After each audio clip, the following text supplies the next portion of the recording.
Thank you all for being here. I know this came together pretty quickly. We wanted to make sure we can get everybody here. I'm Mayor Andy Shore, if you don't know that, and we're here to talk about the last week and efforts that are going on in general. I wrote some comments out, but it was in frustration. I am tremendously sick of illegal guns, and they're everywhere. And the fact that people use them to solve their arguments it's just terrible. It used to be, and I, as the layman here, as we've got our police, we've got our prosecutor, we've got our pastors, we've got advanced peace. But as the layman here, in my mind, when we were young, people got into fights, they got disrespected, they had their basketball stolen, and they get into fights. And it wasn't good, but it was very rarely fatal. And now there are so many guns on the street that everybody's just picking up guns and shooting. Yesterday we had, gunshots because they got into a fight over a basketball. It's out of control. These illegal guns are all over the place. They're too easy to get by those that would do harm. We take hundreds of guns off of our street every year with our violent crime initiative. We will continue in Lansing our three-step process. We will continue prevention, giving tons of parks programs for youth and giving money to those that engage our youth. I was just at a barbecue over the weekend on the west side, and I had someone tell me we need more things for our youth to do, because when they're bored they get into trouble. And we're going to continue to do that. We put a lot of money into it. We have a gun violence task force that's working on it. We are going to continue to do that. We are going to continue and increase our steps with intervention. In my State of the City, I talked about how great Advanced Peace is. We went 4 months without a homicide. Our Advanced Peace initiative, it's working. It is getting in, and it's turning kids around who have started out the wrong way and turning them around. We need to do more. We need to do more, and we will. When we have certain kids that have gone down that wrong path, we absolutely will do more. And we're going to support others like Mike McKissick and Mikey 23. We're going to support others that are doing programming.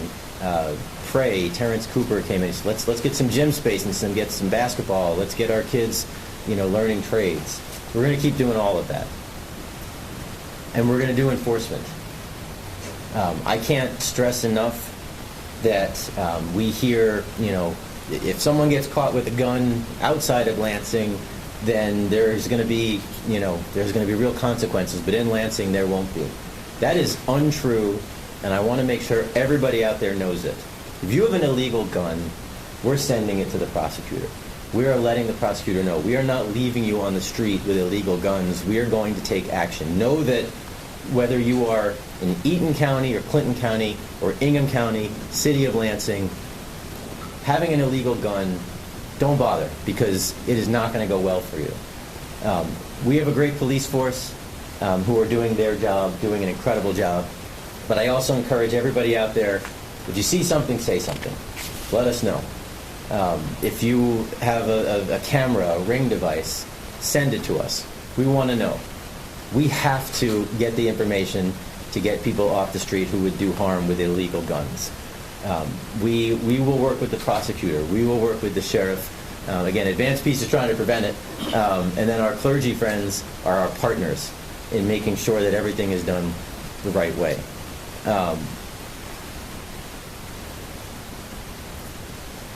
Before I turn this over to Chief Sosebee, I want to thank two individuals, Chris and Elise Murphy. I mentioned this, but this is a couple who on the west side in June, they had 21 bullets hit their house when someone was trying to shoot at someone down the street. And they were afraid, and they channeled that into positivity. They brought the community together. They brought in food. We went and spoke, and we talked to them about how we can all work together. They brought neighbors together. We need all of our citizens engaged and together and helping. And I appreciate that. They turned that pain into positivity. And that's what we need. We need to all be in this together. With that, I want to bring up Lansing Police Chief Ellery Sosebee. I should probably introduce who's here. We have Sheriff Wigglesworth, the Ingham County Sheriff. We have Paul Elam, who is with MPHI, but is leading our advanced peace effort. We have Bishop Singleton. We have Pastor Milton, both who are very involved in many of these things, both within the clergy and within the city. And then we have Prosecutor Duane and Chief Sosby. So I'm going to ask Chief Sosby to say a few words, then we're going to ask the prosecutor to say a few words. All right. Thank you, Mayor. Good afternoon, everyone. I want to thank you all for coming and giving us an opportunity to give some case update on the recent week that we had here in the city of Lansing. The mayor already introduced everybody, but I want to acknowledge a few more people in the room. Delisa Fontaine is here, Kim Coleman, Willard Walker, Fire Chief Stuart Avant. Thank you for being here and be supportive of this effort. I first want to give my condolences to the families of those who have lost a loved one this past 10 days. Every life is precious. We know that. Any life lost is tragic and unnecessary, especially at the hands of gun violence. So I'll get into the case updates right now. July 30th, 3200 block of South MLK, we had an incident with 5 victims shot around 1 a.m. At the conclusion of an event that was advertised as being a 13 and up event. 2 of the victims were seriously injured, but are expected to survive. Victims ranged in age of 15 to 26 years old. 2 suspects were developed based on neighborhood witnesses. Both are 26-year-olds.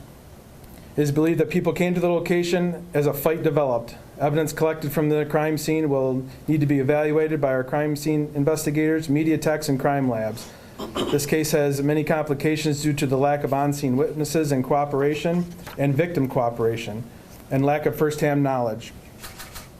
One of the suspects was arrested on outstanding charges, and the other one was released at this time. LPD is taking follow-up action against the venue that hosted this event for violations found at the scene. Multiple firearms were located at that scene, and we are very optimistic that we'll be able to charge the subjects, all subjects involved, after we have analyzed all the evidence from that incident. July 30th, 700 block of East Kalamazoo, a homicide. Group of 6 juveniles in a stolen vehicle approached victims walking on the sidewalk. Accused shot up the group, striking and killing one of the victims. Following that event, at 10:30 p.m. the same day, that same group went to the 200 block of Everdale under the guise of a peaceful conversation about the prior conflict. The victim in that case was shot and seriously injured. As the vehicle was leaving, it was spotted by a patrol officer. After a short pursuit, all were taken into custody. The shooters from the Kalamazoo homicide were identified at that time. The Everdale shooting is related and will be charged after additional follow-up. A 16-year-old and a 17-year-old will be charged with the Kalamazoo homicide. August 3rd, 3200 block of Forest Road homicide. The victim in this case called to help a family member in a domestic situation. When he arrived, the conflict escalated, and he, as well as the second victim, were shot while leaving the scene. The accused in this case was located and arrested at the scene. Multiple witnesses were on that scene. Multiple firearms were found on that scene. A 17-year-old accused is charged for this homicide. August 4th, 3000 block of Pleasant Grove and Holmes. The victim in this case was at the barbershop when a disagreement with the accused started inside, then spilled outside where the shooting happened. The witnesses and others in the area left the scene and never called 911. The shooting was reported by a citizen who thought that the victim needed medical help nearly an hour later. LPD spent the following days attempting to contact known witnesses who refused to cooperate. Out of everyone inside and outside at the time, we did find some cooperative witnesses. A 17-year-old suspect was identified as of 12:30 later that day, the following day, and is in custody. The case is being presented to the prosecutor's office for charges, and if authorized, will be presented to a judge the following day. Overall, a significant progress at all of these scenes from a police perspective anyway. We have faced lack of cooperation from the parties involved, both victims and witnesses, in these cases. We also saw a pattern of multiple firearms being used and involved. There is the belief that 2 of the shootings were connected, but none of the homicides were. Groups like Advanced Peace were present at the scenes and at the hospital to help, and has been proven to be very beneficial in these cases. As you can tell by the descriptions that I've gone through today, our gun problem still exists in this city, in this state, in this country, and we have yet to fully get our hands around it. For those that choose to publicly criticize law enforcement efforts and mayor's efforts to gain political capital, I can tell you this: you are doing nothing but being divisive. What you're saying in the media and on social media is doing nothing to help the problem. And oh, by the way, we're hiring. So if you think you're brave enough to do what our law enforcement officers do by putting your life at risk every day, let's go. Our partnerships with the local, state, and federal levels, if you can see here, have attacked this problem relentlessly in the last 2 years. We don't take these incidents lightly, and we would obviously do whatever we can to prevent these incidents from happening, but we cannot stop them all. The men and women of the Lansing Police Department work tirelessly to stop and solve these crimes. They work overnight, weekends, holidays. That means nothing to these people because they don't stop on these cases until the leads run cold. I understand these are frustrating times. We had a very positive start to 2023, and we were continuing to do that, have that trend until last week. It's frustrating for you. It's frustrating for me. Imagine, I'm in charge of this city's safety, and it is frustrating to have a week like we had last week when we've done so good for so long. We've lost lives and several others were hurt. So I'm here today to say this very loud and very clear. If you are in the city of Lansing and you want to carry a gun illegally, use a gun for criminal activity, or use a gun to solve conflict, be ready. I have the backing of the mayor, I have the backing of city council, I have the backing of our clergy, our local and state federal prosecutors, and the community. We will find you, we will arrest you. The Ingham County Prosecutor and the United States Attorney's Office will charge you, and you will be held accountable. We have solved 3 homicides in 6 days, and the prosecutor has made it very clear that his office will charge you appropriately. We are navigating gun violence epidemic that is not unique to Lansing. I think we all know that. For those of you like me and the mayor who are tired of this unnecessary violence, if you know something, you need to say something. If you see something, you need to say something. We cannot do this alone. On that, I will turn it over to Prosecutor Duane. Thank you, Chief. Thank you, Mayor. First, I want to extend my deepest condolences and support to the families who lost loved ones this week to gun violence. As a county prosecutor, I'm upset and saddened that I have to stand before you today to address the increase in gun violence in Lansing over the past week. This is unacceptable. Our community must come together to combat it. I want to thank Mayor Shore for providing the resources and funding to the Lansing Police Department to address the increase in gun violence, as well as providing funding to advance peace, to interrupt and prevent gun violence in our community. I want to thank Chief Sosby, Lansing Police Department command staff, detectives, patrol officers, medical personnel who have spent countless hours investigating these crimes, treating those injured, and apprehending the suspects who have alleged to have committed these violent crimes. How many more times are we going to have to hear about a young adult being murdered in our city? How many more times am I going to have to meet with the parents of the loved one, crying in my office, asking why? How many more times will the parents of the accused have to attend court distraught, knowing that their child may spend a majority of their life in prison? This has to stop. We are watching our youth kill one another each and every day. Gun violence is the leading cause of death for our children. As a community, we cannot simply stand by and watch. We have to come together to resolve this crisis. This must be a collaborative effort among law enforcement, community leaders, civic programs, our schools, our mental health providers, our faith-based community, neighbors, parents, brothers, sisters, and friends. It's time to help heal our community and move forward together. We all can and must do better. As your prosecutor, I assure you that I will do whatever I can under the law to hold both youthful and adult offenders accountable for gun violence and murder. While the law cannot bring back the victims of gun violence to their families, we can hold those who choose to use a gun to take a life or injure another accountable for their actions. This is our community. This is our home. The violence we've witnessed over the last week is not what I want our community to be known for. My office is committed to working with our community partners to prevent gun violence, hold accountable those who commit violent acts, and improve the public safety for all of our citizens. Thank you for your time. All right. We can take some questions from the media. Again, we have members of the clergy. We have Paul Elam from Advanced Peace. We have our county sheriff, who is certainly addressing these same issues countywide, and we appreciate the support. Please. For the crimes that just happened this week and last week, could you share whether the weapons were obtained legally? I don't have that information right now. And then what are the trends looking like this year so far versus last year? Are you seeing an increase in violent crimes with firearms?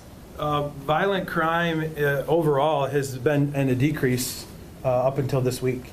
And almost the only thing that was increased so far in '23 was a property crime, was a vehicle theft. So violent crime as a whole has been down. And what do you attribute that to? What you see right here in front of you. Enough's enough, and involvement, Advanced Peace, clergy, the ones that have a platform and a voice that people trust and listen to, not just the mayor and I and the sheriff and the prosecutor up here, but clergy and Advanced Peace and everybody else that's coming together for a common goal and cause. And people are finally, they've always been listening, but they're willing to step up now and help. With so many young people being involved in these crimes, what needs to be done for the city to set a curfew for young people, or is that something that's in talks? Well, we have had some talks. I believe that would be a legislative action from the city council. We haven't had conversations with the city council about that. I mean, a curfew would also involve significant resources to enforce the curfew, and that's always a concern. How many calls do we get? We had just 1,594 calls for service last week alone. The police department did. Right. So when we look at 100,000 calls for service a year, having cops chasing down kids for curfew violations, it's just a matter of where that would be on the list. Would it be successful? We have to have conversations about that. And again, I have not had those conversations with city council if that's something they're planning to look at or not. But we would be part of that conversation. It would be about resources. And I want to say something too, is our philosophy is to educate, encourage, then enforce. That is been my philosophy since day one, and the mayor supported that. So I don't want my officers out there wrangling up children, our youth at night. I want there to be some education, some alternatives for them to go to and not be out on the streets, and maybe some encouragement to not use violence as a solve-all. Oh, yes, go ahead. Okay, I guess for the faith leaders, what does preventing gun violence look like to you guys? Or how do you go about addressing the issue? In our estimation, the best thing we can do is do what we're doing today, and that is link up with all agencies to help prevent these type of things. Early education, dealing with young families, young children. We've got to reverse the gun culture. We have a gun culture in our society. And the younger we get to these families and young people, I think we'll be a lot more successful. And of course, us linking together, it's going to take the village. It takes us all. And so, of course, with the faith community, we pray, but we also believe in action. And action is what we're doing today, linking up with all of these various groups to try to mitigate this issue. There's some things we know we cannot prevent, but we must all work together to make this happen. Hopefully I answered your question. Yes, Yes, For Advanced Peace efforts, could you share what your work has looked like this year so far, and what the work has looked like on the ground recently? Absolutely. Paul, do you want Thank to come over here? Sure. Yeah, I wanted to get the mics. Thank you. Thank you for the question. Advanced Peace launched in October of 2022, and our initial target has been the southwest side of Lansing. We have worked with our community to identify individuals who've been at the center of cyclical and retaliatory gun violence and made a commitment to engage up to 15 individuals in a fellowship, an 18-month experience where we connect with them 3 times a day and expose them to evidence-based practices that are associated with the literature on what works. Estimations on the 15 fellows that we've engaged thus far is that the strategy is actually working. No implementation is 100% successful, but I can tell you over 90% of the fellows we've engaged have stopped and ceased from shooting individuals. Just this past week, we had a meeting. We want to expand that strategy to the east side of Lansing. We have a meeting with the superintendent today to have a conversation around how we build that presence within our high schools in the city. And so Advanced Peace is a part of the community's ecosystem that you see before you, and we're doing our best to engage community, recruit community folks who are connected with individuals who have guns in their hands and are making decisions to shoot, and trying our best to get them to change their thinking, their behaviors, to make this community safer. Absolutely. With the youth that you're working with, are you finding that, they have, what does their access to weapons look like? Is it easy? What does that pattern look like there? Yeah, we don't know everything. We do have focus groups with our youth. We know that youth build guns now. They order parts online. We know that youth modify guns to make them automatic. We know that youth have access to weapons through illegal and legal means, and so we're having conversations about that. And the term was just used, we have a culture of gun carry in our community. We're trying to understand what it means for the youth who are living in society today, right? And so I have 2 sons. I have conversations with them. They're fearful. And so one of their strategies is I need to have a gun, and I'm talking to them about making the right decision. And so I'm glad we're having these discussions, but I'm not a youth anymore. I'm 51 years old, and I need to understand what it means to live in Lansing and be between the ages of 13 and 21 and make sure we work to address those concerns. Yes. Gentleman. Hi, Nate Salazar with Channel 6 News. This question could either be directed towards Mr. Elam or Chief Sosby. Given your work with cyclical and retaliatory gun violence and trying to reduce that, a few terms that has come up surrounding these more recent shootings has been gang and gang violence, and especially when considering the age of the suspects, were any of these shootings gang-related incidents?